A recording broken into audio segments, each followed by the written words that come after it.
With over 5 decades of immersion in spiritual traditions and holistic healing, our guest is a respected mentor and educator who bridges ancient wisdom and modern therapeutic approaches. She holds an MA in educational psychology and has mastered various healing modalities, including body centered therapies, energy work, and trauma recovery. As the founder of Love Journey, Tantra of the Heart, Evalena Rose has spent 36 years leading transformative seminars on channeling, empathic skills, and sacred relationships. Welcome, Evalena Rose. And I'm delighted to be here with you. I have been in private practice 46 years. I love my work. It began with metatherapy, which is really, it's like therapy, but beyond, and really helping people empower themselves to come fully into now. And I've learned a lot about trauma, some personally and through studies. And I've developed ways of retrieving the part of us that's in trauma into current time so that we're not living in the trauma. And in part, I've developed that with the Council of 12, which are the beings that I channel. They're a group of ascended masters. They're beings that have continued to evolve on the other side of the veil. Some have had lifetimes here, but have become teachers and masters and work from a higher plane of existence. And so I feel they're working with our higher self, with our consciousness. So they're not just trying to give people answers, they're helping people evolve their own answers. When you talk to people and you work with people, do they even know what they're experiencing, or is it just that they know something is occurring? Because sometimes a person may not understand what's happening or what the trauma is specifically. Do you help them, Mhm. guide them towards what that answer is? Yes. They might say, I'm just feeling so blocked, or I'm usually more able to open my heart and I'm not able to in this situation. So they more will report their experience. And then when we investigate it, suddenly the other person has become their mother, or their perpetrator. And that leads us to, for me, it's like, what's the scene that's unresolved in their childhood? That scene Right. that just never goes away. Because I think in trauma, when especially parents or any adults act so wrongly, a part of the child goes into shock. And the part that goes into shock, it's like for that part, the clock stops ticking. And a little bit of the soul essence is caught in that memory. And then there's another incident, and part gets caught in shock, and a little bit of the soul essence gets caught in that memory, and this memory, and this memory. And so I was working for many years with people helping clear memories. And at one point, I was channeling Aphrodite to this person I worked with for years. She said, Aphrodite, it's not fair. We spend our whole childhood going through this awful abuse, and then we spend our adulthood trying to get over it. There's got to be a better way. And Aphrodite said, we'll take it under advisement. And within 2 weeks, we were doing this form of soul retrieval that's really easy to do. You we would help the adult get very grounded and centered, and they know the scene. And then we have them go with Divine Mother into the scene because she works the magic and love up the child and let them know that they can come live with them in their heart. And they almost always say yes. And if they don't, a little encouragement. And then we ask Divine Mother to bring them and the adult all the way through space and time, all the way through space and time into the heart chakra. Have the angels make the perfect child's room in the heart. And that part of the soul essence is here, where it can be nurtured, and the abuse is back there. Mm. And the clock starts ticking again. So what you described as a soul retrieval. Mhm. Is it the same for everybody? Um, Does everyone get their soul, retrieve their soul, or some maybe meant for that to be part of their soul to be still in that space and time that happened, and almost like a new soul essence become a part of them because maybe that was too painful to bring up or for some people, they're not ready, and that's fine. mm, Um, there's a lot of work now with inner children, the ISF, family systems, an acknowledgement that there are parts of us that aren't really in current time. They're caught up in the coping mechanisms. Maureen St. Germain has this wonderful little piece about when the child is still young enough that they're in touch with the liminal realms, mm, realms of light, that they handle what comes up that makes no sense by creating little positive entities to handle it. And what I think happens then is that little positive entity evolves into a coping mechanism. So whenever such and such happens, this one fires, but it's just a little part of the whole personality. right. And people go, I don't know why I acted like that. What are some of the other more common struggles? And also, you mentioned childhood trauma and maybe abuse or addiction. What are some other struggles that a woman or people Mhm. have? Some common ones, other common ones. Women commonly have struggles of marrying someone like their father or their narcissistic mother. Very often, not always, but many early marriages, people marry into a pattern that they haven't resolved. And so they're feeling not seen and abused, but they take it because they're used to it. Yeah. And so women or people getting into marriages of gaslighting or marriages of a lot of shame or blame. I see that. Um, and a lot with women about concern for their children, and especially like mood disordered children. Mm. We've done channeling with a woman who has a son that she was afraid at one point he might become the next shooter, and it kind of looked like he could. And he wouldn't have been willing to work with us, but we had permission to work with him through the mother and cleared a lot of entities off him and helped him at least be able to be more functional. Wow. So I've worked with quite a few children through the mothers. I worked with a pair of twins. I think we only needed one session. They had a past life and they were playing it out. And, they had really been fond of each other and loving, and something happened and they were oppositional. And we cleared the past life and they had a good relationship.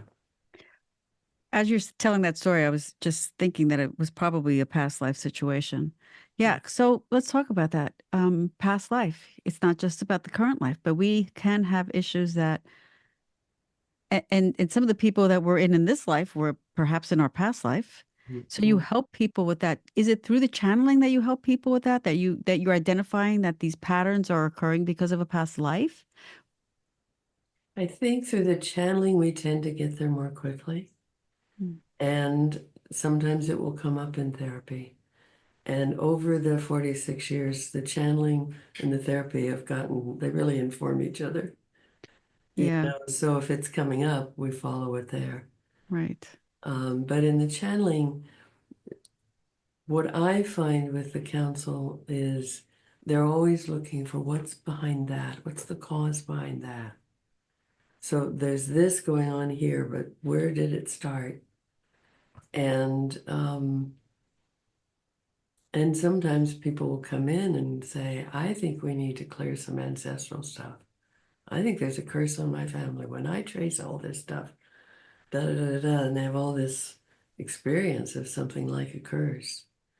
And I always work with the council with something like Mm. Yeah, that's where you need the support. But it's not always a curse, right? It just could be this thing, or I mean, not everything's a curse. No, it's rare if it's a curse. Okay. But there's what's more common is what I think of as a bleed through.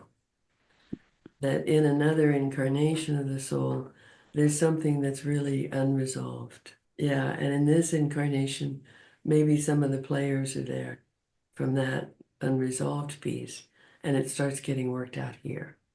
Yeah. And so what the council does is it goes to how do we resolve this there? And then it won't bleed through. Because there's no time or space, they can work with what happens after people pass over from here and getting their lessons and moving to the light and releasing cords between the players, between them and the current life person, between them and anyone the current life person's having troubles with. So they just clear up the connections. So now the ones from that incarnation are moving into the light, and the ones from this incarnation are free of that bleed through. Wow. That's some And powerful healing. This is it amazing. is. Yeah.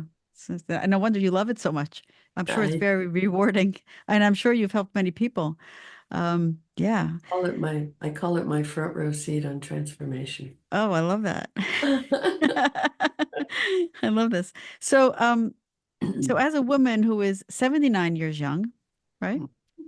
Right? Uh, what advice do you give women who are transitioning into the wisdom years of their life, or what are considered the crone years? Can we have this conversation Love on to. how women can embrace any transition in their life, right?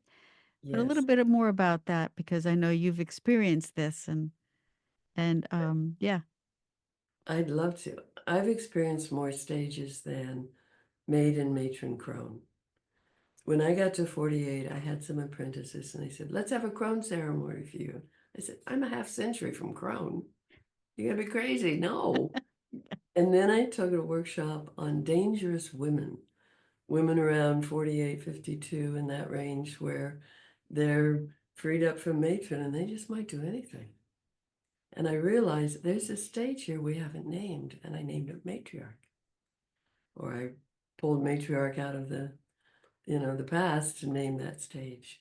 And I think of the matriarch as a woman who's grown up, she's fulfilled her matron duties, family, career.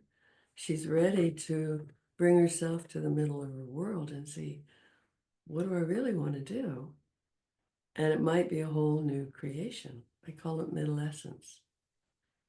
And it's very like adolescence because that's right around the menopausal shift and everything's changing inside and it's hormonal. When COVID hit, about 20 years later, I heard elders to the fore. And I went, there's another stage. There's elder. And I'd never thought of myself as elder, but stepping into it, it feels really good. It feels like I've got like quarter century of elder. And around 100, I'll get around to crone. I'm with you, sister. I love that.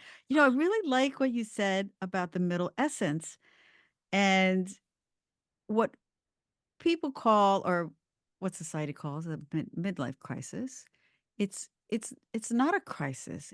It's really just feeling that there's a shift, there's a change that is occurring, and embracing that change, or creating a different quality around that change within your own life. And I just love that. I mean, I became a yoga teacher at the age of 55.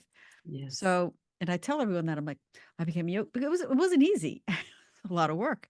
But it yeah, was what I wanted to do, and so I embraced that, and I love that that happened during that time. So, yes, and people who are going through menopause, women, I should say women, they complain about it. Yeah, I get it, the hot flashes, the changes in your body, but it's gonna happen no matter what. right. So, So instead of complaining about it, let's figure out a way to celebrate it, Mhm. feel good about it, and find ways to be healthier and, just make positive changes or additions to your life. Because life is not over when we are through menopause or crone years or even at 100. Yeah, I think menopause is hardly halfway. Yeah. When I turned 75, my brother, 3 years older, said something about congratulations. And he said, the way it goes in our family, I figure we got another quarter and maybe some overtime. I love that. It starts getting good. It's like my life is finally something I really want to live after all the years of everything I had to go through to get here. I love that. I love hearing that. I encourage women not to use the word old. Uh Maybe you're older is a little bit or but not old. And to embrace just to start something new. And I know a lot of women who after menopause, they are starting to think about what can I do differently? Mm. They start to shed layers of their old life. They're maybe they have kids and they're empty nesters and they have time to pursue more hobbies. And I think that's an exciting time. Are women afraid of starting something different? I think fear is a good sign that what you're thinking of starting is big enough to be worth investing your life in it. Yeah. It's going to come with fear. And it's going to come with some, I'll do this first, and oh, well, maybe those kinds of false starts because it takes a lot to get over that inertia that just wants to handle what's on the desk, what's in front of us. Mhm. I was thinking as you were speaking that one of the shifts I feel in me is not slowing down in terms of in the world, but really slowing down my perfectionism. Yes. Yes, yes, yes. I look at all the emails and I go, we'll never be caught up again. Is there anything important here for me? And I want to have the nerve to select all and delete all, and I'm almost there. Because they'll come back, there'll be plenty. There's a way of yeah, and I actually did that last week. I went through, spent hours. I went down. I've been going through some rabbit holes lately, and I deleted all these emails that were so useless, and they were sitting there for years. Like I don't need any of these, and I felt so good afterwards. It's like cleaning house. Yeah, nice purge. Yep. Yeah, and you're right about this perfectionism. I've been thinking a lot about that as well, and I have a tendency to be perfect at everything, and if I'm doing if I'm a speaker or a project, but it's only perfect in my eyes. And I always then I wind up just saying, you know what, you're gonna do okay because you know the stuff and you'll be fine. You work with a lot of empaths, Mhm. so an empath is someone who can. It's someone who picks up other people's emotions, their feelings, even their body sensations, often without noticing it, without realizing it. It's a beautiful skill to tune into people and get a sense of what's happening with them. But it also, sometimes it's like you're flooded with other people's experiences. Like I remember sitting down next to someone at an event and I had a headache all of a sudden. And I looked at her and she looked kind of in pain. I said, would you happen to have a headache? She said, oh yeah, really. Da, da, da, da. I went, okay, there's that headache. Yeah. I think it's part of what helped me be a healer because if I can help heal the headache in others, I don't take it on. But I've also really had to learn how to create a solid field around me, a sovereign field, so that I'm not merging with other people's emotions. Can you talk about that and how someone who's an empath first recognize that they're an empath? Because that's a hard one. Because Mhm. you could be an empath and not realize it, and um, you're just experiencing things that you're that are unfamiliar to you or that are you're like, wow, why am I like this? Or why do I have a headache like this? I never have a headache. Right. Um, how can one identify themselves as an empath? Or is everybody an empath to some extent? I think it might be possible that everyone has the capacity. I'm not sure. Some people are closed off to it or not. It isn't a part of them. I actually think that most empaths, if not all, come from early abuse. It comes from being in a home that's either dysfunctional or a lot of anger or a lot of violence or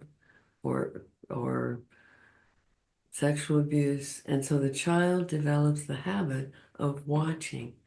And those little personal entities I spoke of, one of them becomes a watcher and they go and they check out what's going on with everybody in the environment so that they know if they need to get out of the way or shut up or, Yeah.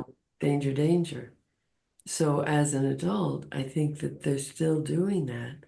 They're going into other people's fields and they have to learn not that they don't need to do that. So you're saying energy field, like that aura, yeah, Yeah. yes, that makes sense.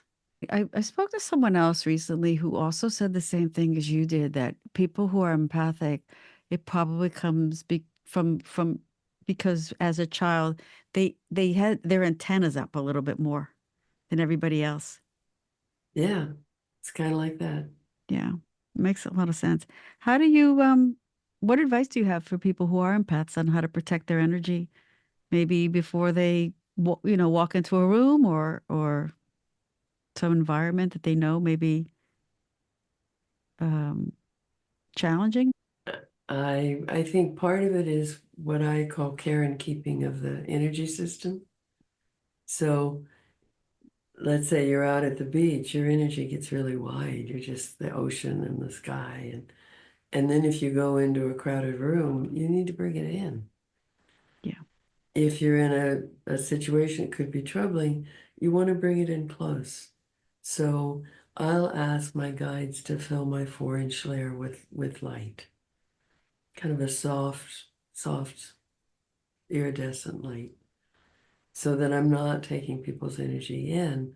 I can still touch their pain. I can still have the information, but I don't have to be out there in their field. You won't have to get that headache. Right, right. Or I'm And not. you said 4-inch layer. Is that what your is? But your energy can be beyond that. But you're just saying that close section, right?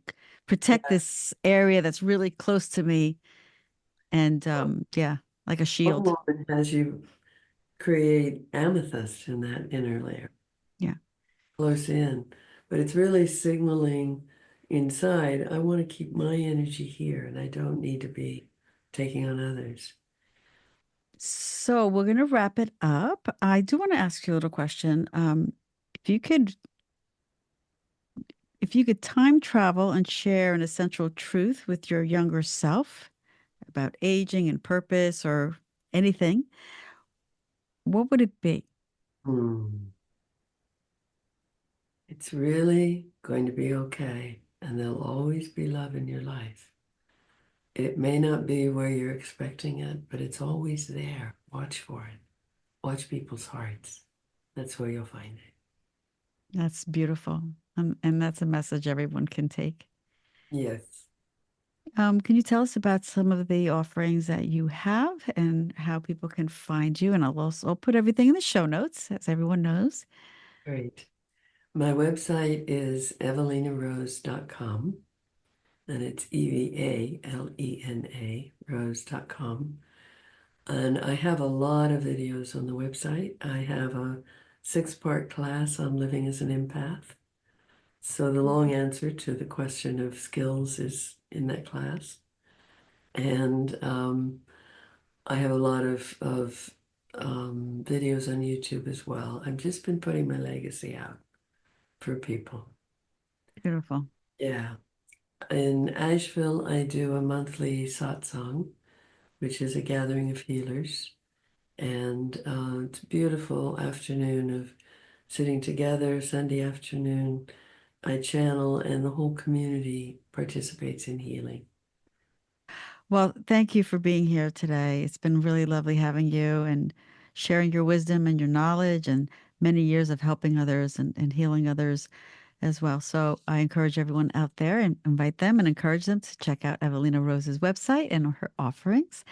And if you get a chance, just check out the other episodes as well on Chat Off the Mat. And I hope to see you next time.